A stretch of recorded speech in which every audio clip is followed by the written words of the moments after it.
तो क्या बहन जी को गठबंधन में जाना जरूरी था? क्या उनका ये फैसला गलत है कि वह अकेले चलो की राजनीति पे काम कर रही हैं? तमाम बहुजन समाज के लोग इस पे थोड़े घबराए हुए भी हैं, डरे हुए भी हैं, और मुस्लिम समाज के लोग भी यही हैं कि मुस्लिम समाज आज वेट एंड वॉच कर रहा है कि जहां देखेगा वो सत्ता बनते वो उस पार्टी को सपोर्ट कर देगा। तो क्या कहना चाहेंगे बहन जी की अकेले चलो राजनीति? अभिषेक जी, आपसे सीधा सवाल रहेगा। देखिए क्या है कि इस देश में जो वोट का अधिकार लोगों को मिला है, उसके पीछे जो सिद्धांत है, वो सिद्धांत क्या है कि one vote one one man one vote one value.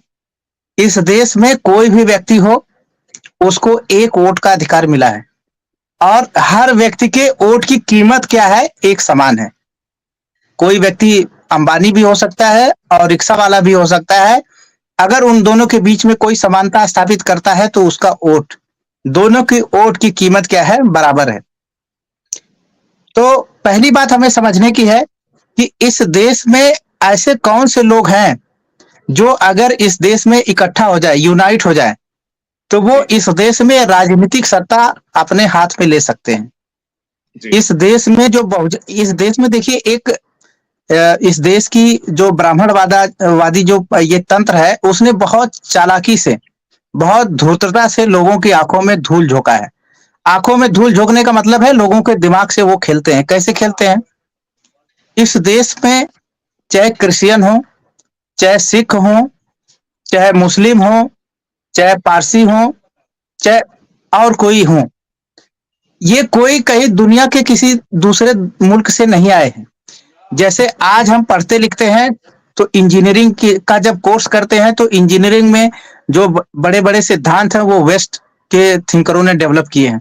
हम उसको पढ़ते हैं, उस विचार को अपनी जिंदगी में इंप्लीमेंट करके नई नई चीजें क्या है बनाते हैं। तो है तो हम यही के, लेकिन हमने उस विचारों का सहारा लेके अपनी जिंदगी को क्या है, आसान बनाया है। तो जितने भी धर्म हैं, वो धर्म एक विचारधारा है जो जिंदगी को आसान बनाती है। कोई अपना धर्म बदल ले, कोई अपना विचार बदल ले, इससे वो विदेशी नहीं हो जाता। वो हमारा अगर भाई था तो उससे हमारा रिश्ता खत्म नहीं होता। लेकिन इस देश की जो जातिवादी व्यवस्था है, उसने क्या किया है, लोगों को विचारधारा के आधार पे, धर्म के नाम पे बांटने का काम किया है। और लोग बंट जाते हैं तो ऐसे चालाक लोगों को, चालाक जो लोमड़ियां हैं, उनका क्या है, काम आसान हो जाता है। इसलिए वो दिन रात बांटने वाला काम, दंगा फैलाने वाला काम, लोगों के आंखों में धूल झोंकने वाला काम हमेशा वो करते रहते हैं, षड्यंत्र करते रहते हैं। इस देश में 160 लोकसभा की ऐसी सीटें हैं जहां और मुस्लिम लोग इकट्ठे हो जाएं तो वो सीट तीसरे किसी की जरूरत नहीं पड़ेगी। उस पे चाहे नरेंद्र मोदी खड़े हो जाएं, चाहे नरेंद्र मोदी के सिपह सलार खड़े हो जाएं, उनका हारना तय है। 160 ऐसी इस देश में सीटें हैं। दूसरा जो सत्य है कि कांग्रेस पार्टी तब तक इस देश में सत्ता में रूल करी या उसी प्रदेश में रूल करती है जहां पे दलित मुस्लिम उसको वोट देते हैं। अगर दलित मुस्लिम कांग्रेस पार्टी को वोट न दे तो कांग्रेस पार्टी इस देश में अपनी सत्ता कायम नहीं कर सकती।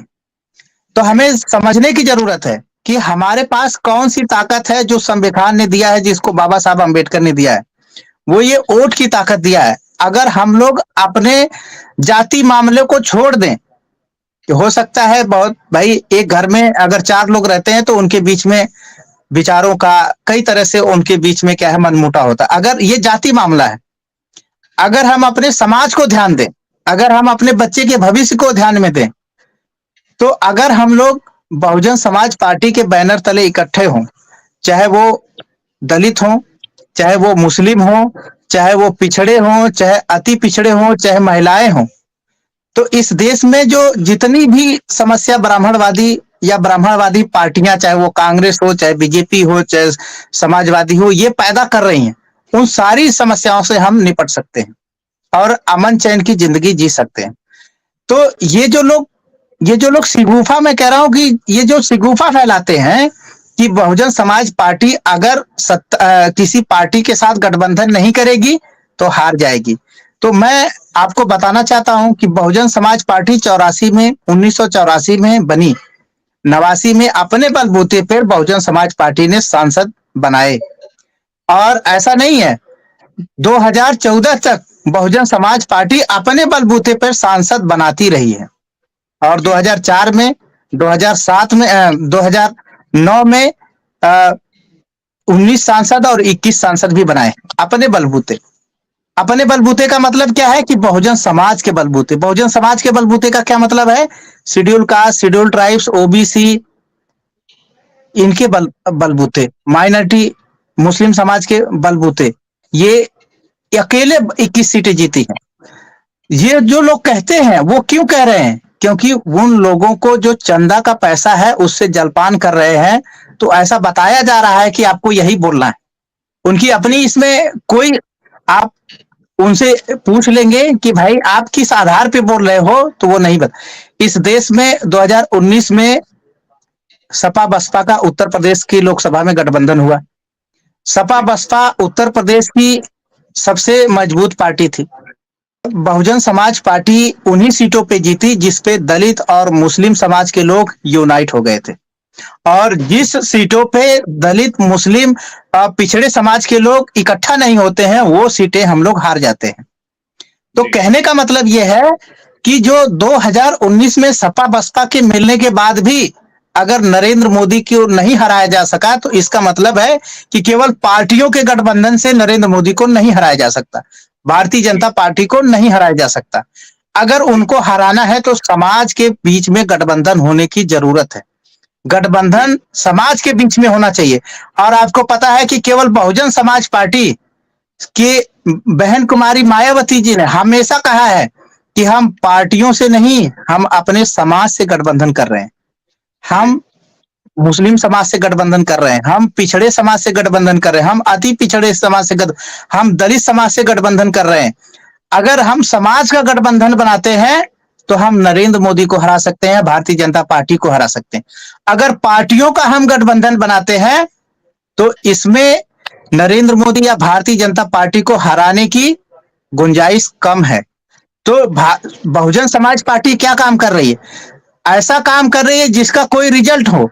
लेकिन जो लोग ये कह रहे हैं कि पार्टियों का गठबंधन बनाना चाहिए, तो उनको इस बात का भी जवाब देना चाहिए कि उत्तर प्रदेश में कांग्रेस पार्टी के पास किसका वोट है, कौन से समाज का वोट है। जो समाज कांग्रेस पार्टी का नेतृत्व करता है, उस समाज का वोट भारतीय जनता पार्टी को जाता है। तो कांग्रेस पार्टी किसके वोटों की राजनीति कर रही है? वो दलितों के वोटों की राजनीति कर रही है, वो पिछड़ों के वोटों की राजनीति कर रही है, वो मुस्लिमों के वोटों की राजनीति कर रही है। अरे भाई, आप वोट क्यों बीजेपी को, क्यों कांग्रेस को देना चाहते हो, क्यों बीजेपी को देना चाहते हो?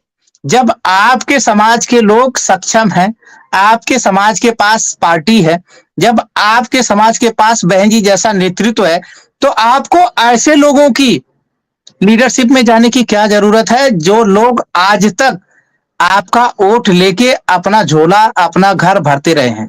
अभी आप देख लीजिए, पिछड़े समाज ने बहुत बड़े संख्या में नरेंद्र मोदी को वोट दिया। क्या किसी पिछड़े समाज का कोई फायदा हुआ? क्या किसी पिछड़े समाज को 10 रुपए का किसी उद्योगपति ने, किसी पूंजीपति ने, किसी चंदा इतने जो धन्ना सेठ है, क्या 10 रुपए किसी को माफ किया? ये जो महंगाई बढ़ी है वो इसी कारण बढ़ी है। क्यों? क्योंकि जो धन्ना सेठ बीजेपी को चंदा दे रहे हैं, तो वो चंदा वसूलेंगे कहां से? महंगाई बढ़ा के, पेट्रोल का दाम बढ़ा के, गैस का दाम बढ़ा के। तो ये समझने की जरूरत है कि जो लोग ये बात नहीं समझते हैं, उनको बहुत आसानी से ब्राह्मणवादी लोग अपने प्रपंच में, अपने ये जो सिगुफा फेंक फेंक के उनको क्या है, उनके दिमाग पे कब्जा कर लेते हैं। आपको पता है कि जैसे गाय है, गाय का दूध लोग पीते हैं। गाय दूध अपने बछड़े के लिए देती है, गाय मालिक के लिए नहीं दूध देती है, अपने बछड़े के लिए दूध देती है। लेकिन गाय का दूध मालिक पी जाता है। क्यों? क्योंकि मालिक गाय को चारा खिला खिला के क्या है, उसके दिमाग पे कब्जा कर लेता है। और जब कब्जा कर लेता है गाय के दिमाग पे, तो गाय का दूध निकाल लेता है, और जो गाय के बछड़े को दूध मिलना चाहिए वो दूध अपने पी जाता है, और बचा हुआ दूध थोड़ा बहुत जो है गाय के बछड़े को पिलाता है। तो ये राजनीति जो है गाय की तरह है। और ब्राह्मणवादी जो मनुवादी जातिवादी लोग हैं वो क्या काम कर रहे हैं, आपके दिमाग पे इस तरह की बातें चला के कब्जा कर रहे हैं ताकि आप वोट उनको दे दो, और जब वो वोट आपका ले लेंगे तो चंदा वो उनकी पार्टी को मिलेगा, उनके नात रिश्तेदारों को भाई चंदा अगर वो अपनी पार्टी में दे रहे हैं तो ठेका भी तो वो अपने ही रिश्तेदारों को देंगे, और आपकी मजदूरी भी मारी जाएगी। तो कहने का मतलब है कि ये बात लोगों को समझने की है। जो लोग ये बात नहीं समझते हैं वो लोग गाय की तरह दूसरे का शिकार बन जाते हैं। तो जब तक हम ये बात नहीं समझेंगे तब तक इस देश में कोई बात क्यों कही जा रही है उसका हम जवाब नहीं दे पाएंगे। आज हम आपके लिए लेकर आए हैं बहुजन समाज की एक ऐसी किताब, कहीं हम भूल ना जाएं, एक ऐसी ऐतिहासिक किताब है जिसके अंदर आपको ऑडियो वीडियो देखने को मिलना है। ये पहली बहुजन समाज की ऐतिहासिक किताब है जिसके अंदर आप वीडियो भी देख सकते हैं। आप किताब के अंदर कैसे वीडियो देख सकते हैं ये मैं आपको पहले दिखा दूं। आइए तो हम देखते हैं। सबसे पहले आपने करना ये काम है कि किसी भी पेज पर मोबाइल द्वारा आप गूगल पे जाएंगे और गूगल पे जाने के बाद आपको कैमरे का निशान नजर आता है। इस कैमरे पे आप क्लिक करेंगे तो ये QR कोड को स्कैन कर लेगा। स्कैन करने के बाद यहाँ पर आप देखेंगे ये लिंक आ गया। आप जैसे ही लिंक पर क्लिक करेंगे आपकी वीडियो चालू हो जाएगी, यानी कि आपको एक सटीक जानकारी मिलने वाली है, एक ऑथेंटिक जानकारी मिलने वाली है। बहुजन समाज की पहली ऐतिहासिक किताब है जिसके अंदर आपको तमाम महापुरुषों की जानकारी मिलने वाली है। आप इस किताब में देख पाएंगे तथागत सम्यक बुद्ध जिनकी पूरी जीवनी आपको मिलने वाली है, महान सम्राट अशोक जिनका जीवनी आपको इसके अंदर पूरी मिलने वाली है, संत कबीर दास, संत शिरोमणि गुरु रविदास, सम्राट मीर भोज जिन्होंने इतिहास रचने का काम किया, गुरु घासीदास बाबा, वीरांगना झलकारी बाई, वीरांगना उदा देवी पासी, नागेली वीरांगना की कहानी, एकलव्य जिसका अंगूठा काट लिया था धोखे से, चोखा मेला हरिचंद ठाकुर, ज्ञानदीप छत्रपति शाहूजी महाराज, बिरसा मुंडा, ज्योतिबा फूले, माता सावित्रीबाई फूले, फातिमा शेख, EV रामास्वामी, स्वामी अच्युतानंद, बाबा साहब डॉक्टर BR अम्बेडकर जिनका मूल ग्रंथ आपको इसमें छोटी सी किताब में मिलने वाला है। आप ऑडियो भी देख सकते हैं, वीडियो भी देख सकते हैं।